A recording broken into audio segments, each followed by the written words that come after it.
You know that feeling when you meet someone and within minutes, you're sharing things you've never told anyone else? Like they've somehow unlocked a vault in your chest you didn't even know existed.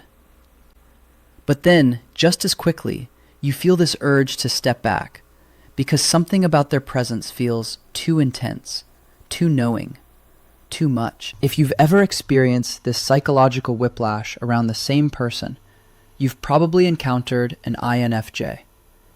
These rare individuals create one of the most fascinating contradictions in human psychology. They're simultaneously the most approachable and most intimidating people you'll ever meet. By the end of this video, you'll understand exactly why INFJs trigger this magnetic yet unsettling response in others, and how their unique cognitive wiring creates an emotional experience that draws people in, while keeping them at arm's length. Before we start, please hit the like button, comment, and subscribe so you won't miss any of our weekly deep dives into the world of personality types. And if you're looking for a deeper understanding of yourself and your INFJ personality, browse our favorite INFJ products in the description, and click the link in the comments to take our favorite free personality test. The magnetic pull. What draws people to INFJs? There's something almost supernatural about how INFJs make you feel seen. Not just heard or acknowledged, but truly witnessed at a soul level. When an INFJ looks at you, they're not just processing your words. They're reading the micro-expressions, the hesitations, the energy behind what you're saying. It's like they have access to the director's cut of your personality, while everyone else is watching the trailer. This depth of perception creates an intoxicating experience for most people. We live in a world of surface-level interactions, where conversations rarely venture beyond the weather or weekend plans. Then you meet an INFJ, and suddenly someone is asking about your childhood dreams, the fears that keep you awake at night, and what you really think about when you're driving alone. They create space for the parts of yourself that rarely see daylight. But here's what makes them truly magnetic. INFJs don't just see who you are right now. They see who you're becoming. They spot potential in people before those people recognize it in themselves. They'll notice the writer in someone who's been stuck in accounting for 10 years, or recognize the leader in someone who's too afraid to speak up in meetings. This isn't delusional optimism either. INFJs have this uncanny ability to recognize patterns and possibilities that others miss entirely. Their empathy functions like an emotional sanctuary. When you're around an INFJ, you can drop the performance, the mask, the carefully curated version of yourself you show the world. They won't judge your mess or use your vulnerability against you later. Instead, they hold your stories like sacred texts, treating your trust as the precious gift it is. In a culture where authenticity often gets punished, this kind of safe space feels revolutionary. INFJs also remember everything that matters, not just your birthday, but the offhand comment you made 6 months ago about wanting to learn pottery. They remember the way your voice changes when you talk about your family, the dreams you mentioned once and then never brought up again. This level of attention makes people feel valued in a way that's become increasingly rare. Their authenticity gives others permission to be real. INFJs aren't performing for anyone. They're not trying to impress you or climb some social ladder.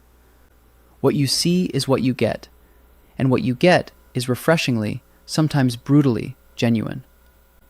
This creates a ripple effect where others feel safe to drop their own acts and just exist as they actually are. The conversations with INFJs venture into territories most people avoid. They want to explore the meaning behind your choices, the patterns in your relationships, the beliefs that shape your worldview. While others are content with small talk, INFJs are diving into the deep end of human experience. For people starved for meaningful connection, this intellectual and emotional depth feels like finding water in a desert. INFJs also offer something incredibly rare in our disconnected world. They listen like your words matter. Not the kind of listening where someone's just waiting for their turn to talk, but the type where they're fully present, absorbing not just your words, but the emotions beneath them. They ask follow-up questions that show they're actually processing what you've shared. They remember details from conversations that happened months ago. Perhaps most powerfully, ENFJs see through the stories we tell ourselves about our limitations. They won't enable your excuses or accept your self-imposed ceilings. When you say you're not creative enough, smart enough, or brave enough to pursue something, they'll quietly challenge those beliefs, not through lectures or advice, but by reflecting back a version of yourself that's more capable than you currently believe. This combination of deep empathy, razor-sharp intuition, and unwavering belief in human potential creates an almost magnetic pull. People find themselves drawn to INFJs like moths to flame, seeking out their presence, craving their insight, and desperately wanting to be seen through their eyes. The intimidation factor. Why INFJs make people uncomfortable. But here's where things get complicated. The same qualities that make INFJs magnetic also make them deeply unsettling. That X-ray vision for human nature cuts both ways. While it feels amazing to be truly seen, it's terrifying to realize someone can read you like an open book, especially when you're not sure what's written on those pages. INFJs have this uncanny ability to see through facades, and most of us are walking around with carefully constructed masks. We've spent years building our public personas, crafting the version of ourselves we want the world to see. Then an INFJ shows up, and suddenly all that security feels paper thin. They see the insecurity hiding behind your confidence, the pain you're masking with humor, the fear driving your need to control everything. They don't even have to say anything. That knowing look in their eyes feels like being caught naked in public. You suddenly become aware of every inconsistency, every little white lie you tell yourself, every way you're not living up to your own values. It's like having a mirror held up to your soul when you weren't prepared for the reflection. Their emotional intensity overwhelms people who prefer to keep things light.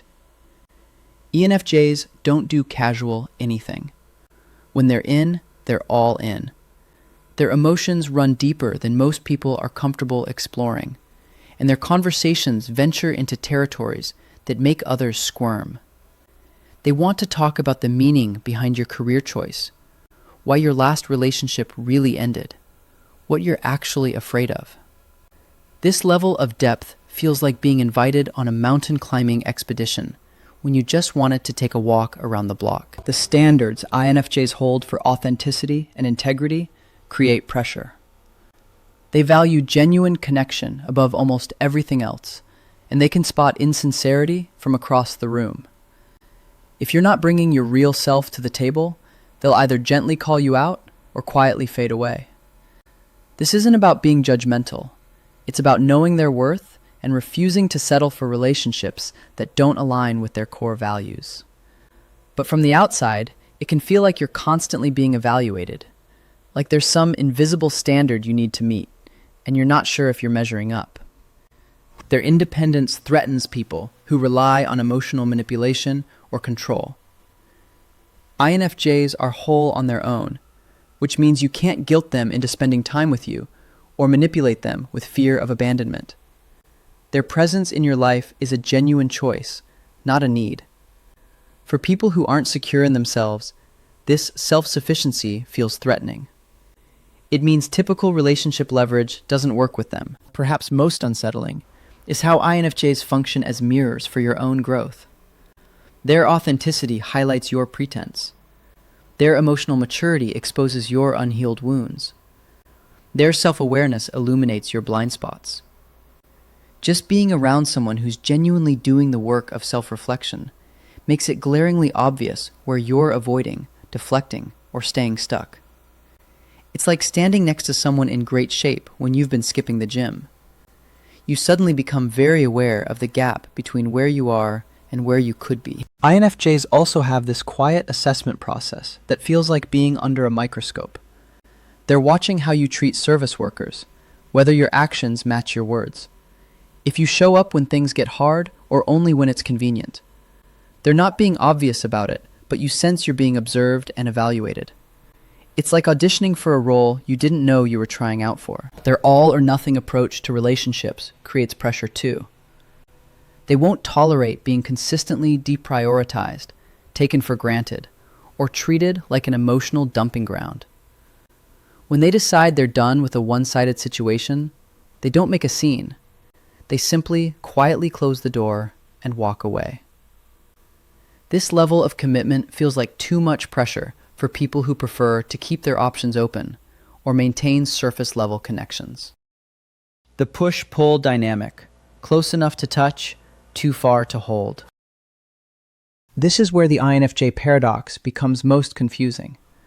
They'll dive into your deepest emotional waters, help you process childhood trauma, and make you feel more understood than you've ever felt in your life. Then, just when you think you've got a lock on the relationship, they retreat behind walls you didn't even know existed. This isn't game playing or manipulation. It's survival. INFJs are emotional sponges who don't just hear about your problems, they absorb them. They don't just sympathize with your pain, they feel it coursing through their own nervous system. This makes them incredible friends and partners, but it also means they can get overwhelmed faster than a circuit breaker in an electrical storm. Picture an INFJ's inner world as a delicate ecosystem. They'll give you a tour, share the most hidden corners, and make you feel completely welcome. But they need to control the flow of traffic, or the whole system collapses. The boundaries they set aren't meant to keep you out permanently. They're more like airlocks that prevent their inner sanctuary from getting flooded with everyone else's emotional debris. Their need for solitude feels like rejection to people who don't understand the INFJ operating system. You'll have an amazing, deep conversation that leaves you feeling closer than ever. Then they disappear for a week to recharge. You're left wondering if you said something wrong, if they're reconsidering the relationship, if that connection you felt was even real. Spoiler alert, you probably didn't do anything wrong. And yes, the connection was real. INFJs need alone time the way plants need sunlight. It's not optional, and it's not about you. They absorb so much emotional energy from their environment that they require regular periods of isolation to process it all and remember who they are underneath everyone else's feelings. This independence can be intimidating because it means you can't use typical relationship leverage with them. Their inner circle has Fort Knox level security, despite their surface openness. INFJs will be there for acquaintances, coworkers, even strangers. They'll offer support, guidance, and a listening ear to basically anyone who needs help. But their true inner circle, where they share their own vulnerabilities and let people see behind the curtain, that's usually limited to single digits. This isn't because they're secretive or distrustful by nature. It's because they've learned through painful experience that not everyone can handle their depth.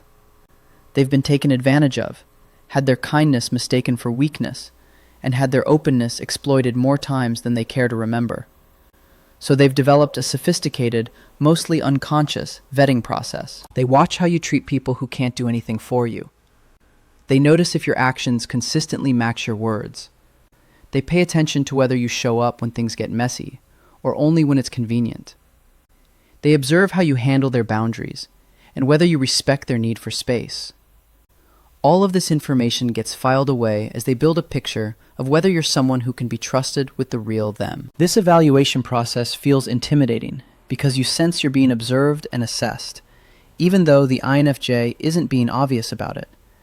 It's like knowing there's a security camera running, but not knowing exactly what it's recording or who's watching the footage. The standards are high because the prize, genuine closeness with an INFJ, is rare and valuable. Their all-or-nothing approach creates additional pressure. INFJs don't really do casual relationships of any kind. When they invest in someone, they're fully committed. They'll show up for you at 3 a.m, remember your important dates, and champion your dreams while calling you out on your self-sabotage. But they expect reciprocity, not in a keeping score way, but in a genuine mutual investment way. When they decide they're done with a consistently one-sided situation, they don't issue ultimatums or make dramatic exits. They simply quietly reduce their investment until the relationship naturally fades away. This creates a push-pull dynamic where you're constantly trying to figure out if you're moving closer to their inner circle or being gently edged toward the exit. The growth catalyst. Why INFJs force evolution. Here's something most people don't realize until they've spent significant time with an INFJ. Being around them naturally challenges you to become more authentic, whether you want to or not. It's not something they consciously do. It's just what happens when you're exposed to someone who's genuinely committed to truth and growth. INFJs won't enable your comfortable excuses or accept your half-hearted explanations for why you can't pursue what you really want. When you tell them you're not smart enough, creative enough, or brave enough to chase your dreams, they don't argue with you. Instead, they ask questions that penetrate your defenses. Why do you believe that about yourself? Where did that story come from? What would you attempt if failure wasn't possible? These aren't casual curiosities. They're surgical strikes aimed at the limiting beliefs you've been carrying around like security blankets. Their belief in your potential becomes uncomfortable pressure to change. Remember how we talked about INFJs seeing who you're becoming before you recognize it yourself? Well, that vision doesn't just sit there passively. It becomes a constant, gentle pressure pushing you toward growth. They hold up a mirror to possibilities you've been avoiding and refuse to let you forget what you're capable of. This creates a fascinating psychological dynamic. When someone truly believes in you, it becomes harder to believe in your own limitations. Their unwavering faith in your potential starts to crack the foundation of your excuses. You find yourself questioning stories you've told yourself for years about what you can and can't do.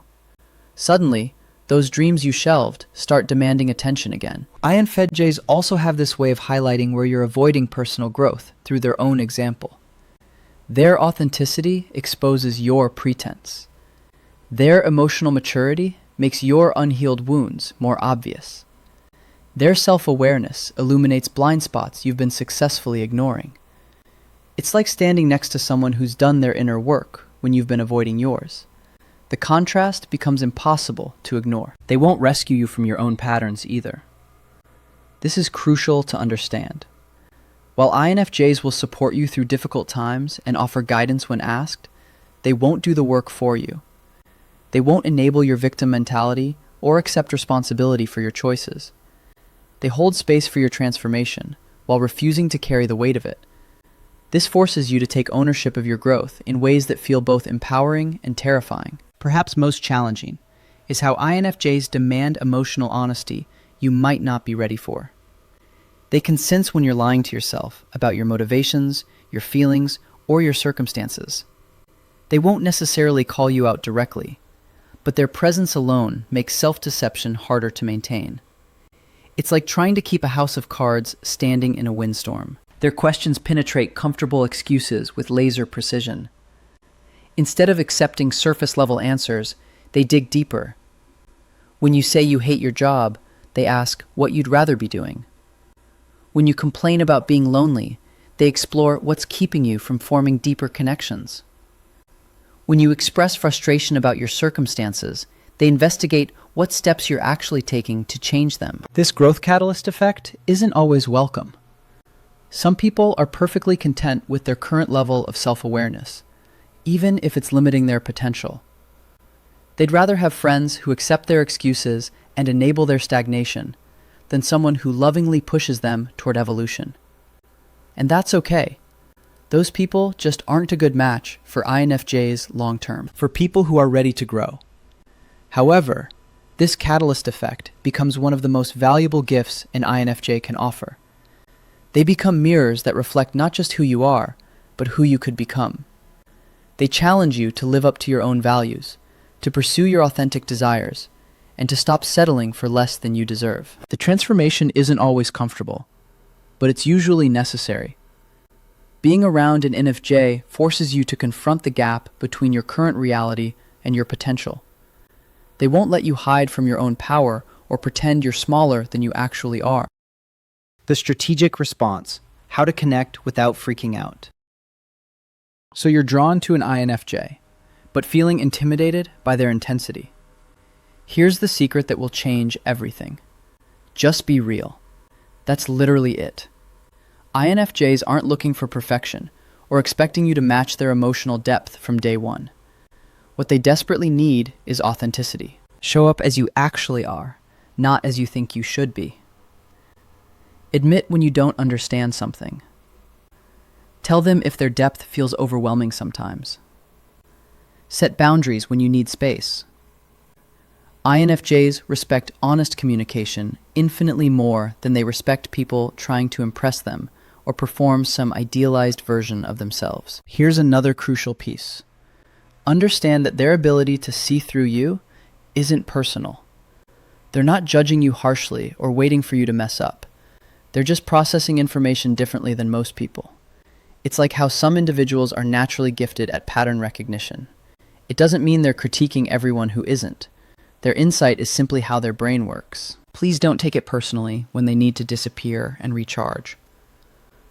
When an INFJ retreats into solitude, it has absolutely nothing to do with you. They're not angry. They're not reconsidering the relationship. They're not punishing you for something you said. They're refilling their emotional cup so they can show up fully when they return. Give them that space without guilt or pressure, and they'll come back refreshed and ready to connect. Match their emotional investment gradually over time, rather than trying to go from 0 to 60 immediately.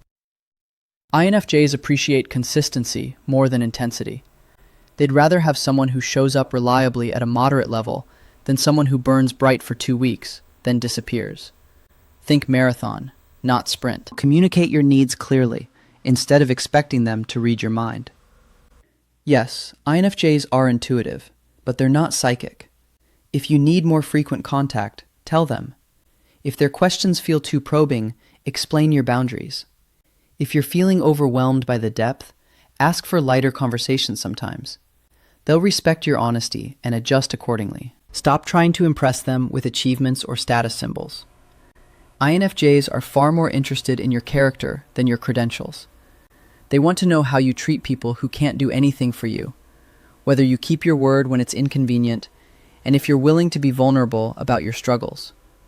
Authenticity trumps accomplishment every single time. Appreciate their depth instead of fearing it. When they ask penetrating questions or share profound insights, don't shut down or change the subject. Lean into the discomfort. Explore the territory they're opening up. These conversations are gifts, even when they feel challenging. They're offering you access to parts of human experience that most people never explore. Remember that earning their trust is a process, not an event. INFJs don't hand out their inner circle membership cards after one deep conversation. They're observing how you handle their boundaries, respect their energy, and show up consistently over time. Be patient with the vetting process. The payoff is worth it. INFJs offer exactly what we need and exactly what we fear simultaneously. We crave authentic connection, but resist the vulnerability it requires. We want to be truly seen, but we're terrified of that level of exposure. They represent an invitation to more meaningful relationships and deeper self-understanding. The next time you encounter someone who makes you feel both drawn in and slightly unsettled, don't run from the discomfort. Lean into it. That magnetic yet intimidating presence might just be exactly what you need to grow. Comment and subscribe for more insights into the fascinating world of personality psychology. If you want to continue the journey to understanding yourself or an INFJ in your life, click either of the following videos, where we continue to unlock the secrets of the INFJ personality type.